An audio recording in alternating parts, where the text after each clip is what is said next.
नमस्कार मित्रों, पुरानी पीढ़ी के लोग अपने जीवन में 100 दीपावली देख पाते थे, लेकिन आज के जमाने में 60-70 साल का जीवन तो काफी माना जाता है। और उसमें भी जो लोग अच्छे होते हैं वह तो और भी कम उम्र में ही इस दुनिया को छोड़कर मृत्यु को प्राप्त कर लेते हैं। और आपने यह भी सुना होगा कि भगवान अच्छे लोगों को जल्दी बुला लेते हैं। लेकिन क्या आपको पता है कि ऐसा क्यों होता है? क्यों दूसरों का भला करने वाले और अच्छे लोग बुरे और दुष्ट लोगों की तुलना में जल्दी मृत्यु प्राप्त करते हैं? आपने लोगों को यह भी कहते हुए सुना होगा कि इस भले इंसान को इतनी जल्दी मौत क्यों आ गई और वह दुष्ट पापी अभी तक मरता क्यों नहीं है। आज की इस प्रस्तुति में हम इसी प्रश्न का उत्तर ढूंढने की कोशिश करेंगे। आध्यात्मिकता और ज्ञान वृद्धि हेतु आप हमारी चैनल आर्य लोक को सब्सक्राइब करें।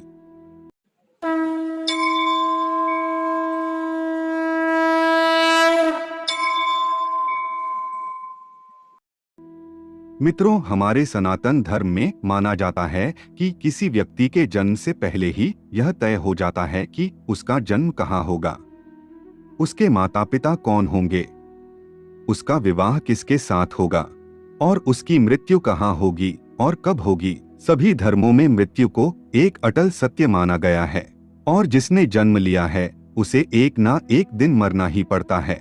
मित्रों, Sushant Singh Rajput, Michael Jackson, Bruce Lee, Jiah Khan, Divya Bharti, Smita Patil, Sidhu Moosewala, Chiranjeevi Sarja, Swami Vivekananda, यह सब ऐसे नाम हैं जिन्होंने कम उम्र में ही काफी प्रसिद्धि प्राप्त की और उतनी ही जल्दी इस लोक को छोड़कर चले गए।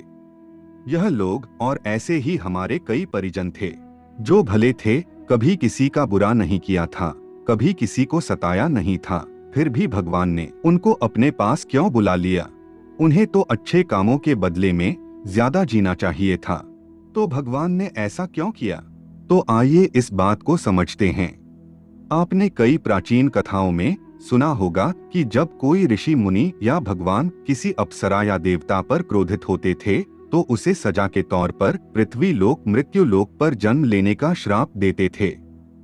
यानी यह मृत्यु लोक दूसरे लोकों की तुलना में ऐसी भयानक और दुखदायक जगह है जहां सजा के तौर पर देवताओं और अप्सराओं को भेजा जाता था और सजा मिलने पर वह देवता और अप्सरा गिड़गिड़ाते थे कि हे प्रभु, हमसे गलती हो गई, हमें माफ करें और हमारी सजा कम करें।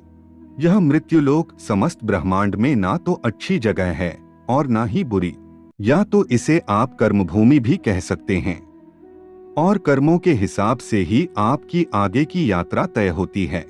लेकिन जब हम जन्म लेकर यहाँ आते हैं तो हमें इस मृत्युलोक की मायाजाल और मोह माया घेर लेती है और हमें यह मृत्युलोक अच्छा लगने लगता है। हमें इस मृत्युलोक और यहाँ रहने वाले लोगों से मोह हो जाता है। हम इस मृत्युलोक को छोड़कर नहीं जाना चाहते हैं और हमारा कोई साथी इस लोक को छोड़कर चला जाता है तो भी हमें दुख होता है। जब किसी इंसान की मौत होती है तो वह जीवात्मा यमराज के वहां जाती है और वहां उसके कर्मों का लेखा जोखा होता है और देखा जाता है कि उस जीवात्मा ने अच्छे कर्म किए हैं या बुरे कर्म किए हैं। अगर किसी जीवात्मा ने मृत्यु लोक में बहुत बुरे कर्म किए हैं, बहुत ज्यादा लोगों को सताया है, लूटा है, दुख पहुंचाया है, तो उसे दूसरे जन्म में उन सभी के साथ हिसाब चुकता करना होगा और उसीलिए उस जीवात्मा को लंबा जीवन काल मिलता है। और यदि जीवात्मा ने अच्छे कर्म किए हैं तो उसे अगले जन्म में कम सांसें दी जाती है। अब कई लोग कहेंगे कि अच्छे काम करने वाले को लंबा जीवन देना चाहिए और बुरे काम करने वालों को कम जीवन देना चाहिए। लेकिन भगवान ने जो व्यवस्था बनाई है वह सही और उत्तम है, क्योंकि इस मृत्युलोक में रहना और जीवन व्यतीत करना हमारा लक्ष्य नहीं है। हम जीवात्माओं का अंतिम लक्ष्य तो परम पवित्र बनकर मोक्ष प्राप्त करना है और परमेश्वर का सानिध्य प्राप्त करना है। हर एक जन्म के साथ हमें अवसर मिलता है कि हम अपनी चेतना के स्तर को अच्छे काम करके ऊपर उठाएं और हम बुरे काम करते हैं तो हमारी चेतना का स्तर नीचे जाता है और हमें हजारों और कई बार तो करोड़ों सालों तक इस मृत्युलोक में दुखों को झेलना पड़ता है।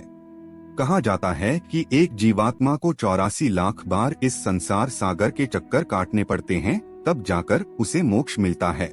लेकिन जो जीवात्मा अच्छे हैं, भले काम करते हैं, वह जीवात्मा जल्द से जल्द शुद्धता प्राप्त कर ले और कुछ ही जन्मों में के बाद मोक्ष प्राप्त कर ले। इसीलिए परमात्मा उनका जीवन काल कम रखता है और वह जीवात्मा इस मृत्युलोक के कष्टों को कम सहन करें और परमधाम में जाकर परम शांति और परम आनंद को प्राप्त करें। और जिस जीवात्मा ने मृत्यु लोक में बुरे काम किए हैं, उसे इस मृत्युलोक की यातनाओं को ज्यादा देर तक सहन करना पड़ता है और कई हजारों लाखों जन्म के बाद जब उसकी आत्मा पवित्र होती है, तब जाकर उसे परमधाम की प्राप्ति होती है।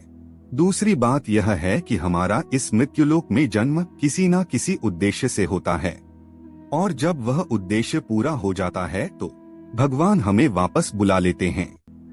ऐसा नहीं है कि सभी लंबा जीवन जीने वाले लोगों ने पूर्व जन्म में बुरे काम ही किए हो, लेकिन वह अभी जीवित है, तो इसका मतलब यह है कि उनके जीवन का उद्देश्य अभी तक पूरा नहीं हुआ है। तो आप समझ गए होंगे कि अच्छे लोगों की मृत्यु जल्दी क्यों हो जाती है। तो हमारे जो भी प्रियजन थे और जिनकी मृत्यु जल्दी ही हो गई हो, वह एक पवित्र आत्मा थी और जितने दिनों तक हमें उनका सानिध्य प्राप्त हुआ, वह हमारा सौभाग्य था। उनकी मृत्यु के बाद हमें प्रार्थना करनी चाहिए कि उनकी आत्मा जल्द से जल्द परमधाम को प्राप्त करें और परम शांति और परम आनंद को प्राप्त करें। तो मित्रों, आज की यह प्रस्तुति आपको पसंद आई है तो वीडियो को लाइक और ऐसी ही जानकारी के लिए चैनल को सब्सक्राइब करें। धन्यवाद।